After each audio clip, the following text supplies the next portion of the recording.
Deuxième méditation de Sainte Mère Teresa. Dieu est proche. Aujourd'hui encore, lorsque Jésus vient parmi les siens ne le reconnaissent pas.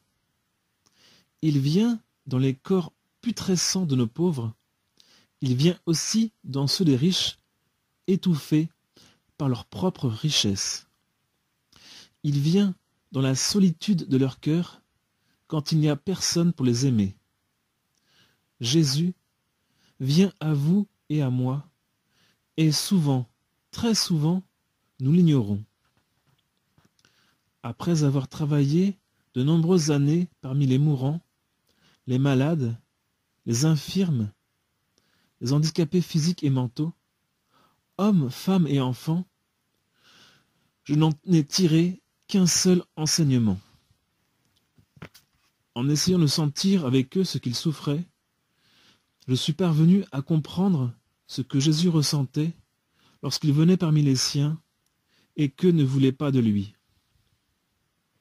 Aujourd'hui, le Christ est dans ceux qui sont rejetés, privés d'emploi, de soins, ceux qui ont faim, qui sont nus et sans toit.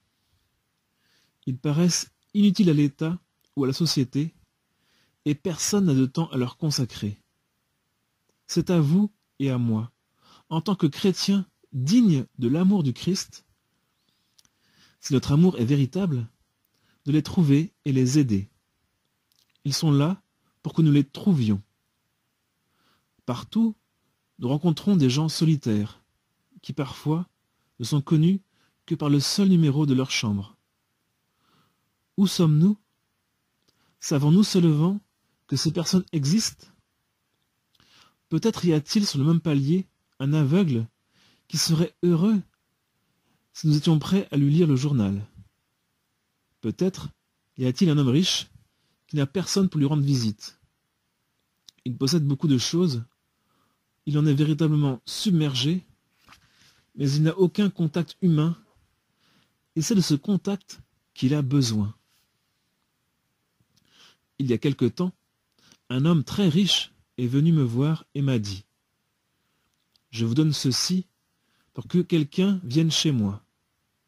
Je suis à moitié aveugle, ma femme n'a plus toute sa tête, nos enfants sont tous partis à l'étranger et nous sommes en train de mourir de solitude. » Ces personnes brûlent du désir d'entendre l'intonation aimante d'une voix humaine. Voilà les gens que nous devons connaître. C'est Jésus. Hier, aujourd'hui et demain, vous et moi devons savoir qui ils sont. Cette connaissance nous amènera à les aimer et à aimer être à leur service. Ne nous contentons pas de donner de l'argent. L'argent ne suffit pas. Ils ont besoin de nos mains pour les servir, de nos cœurs pour les aimer. La religion du Christ est amour, propagation de l'amour. Et pour être capable de donner de l'amour, nous devons prier. N'allez pas chercher Dieu dans de lointaines contrées, il ne s'y trouve pas. Il est près de vous. Il est avec vous. Ne laissez pas la lampe s'éteindre et vous ne cesserez pas de le voir. Regardez et priez. Entretenez la lampe et vous verrez son amour et combien le Seigneur que vous aimez est doux.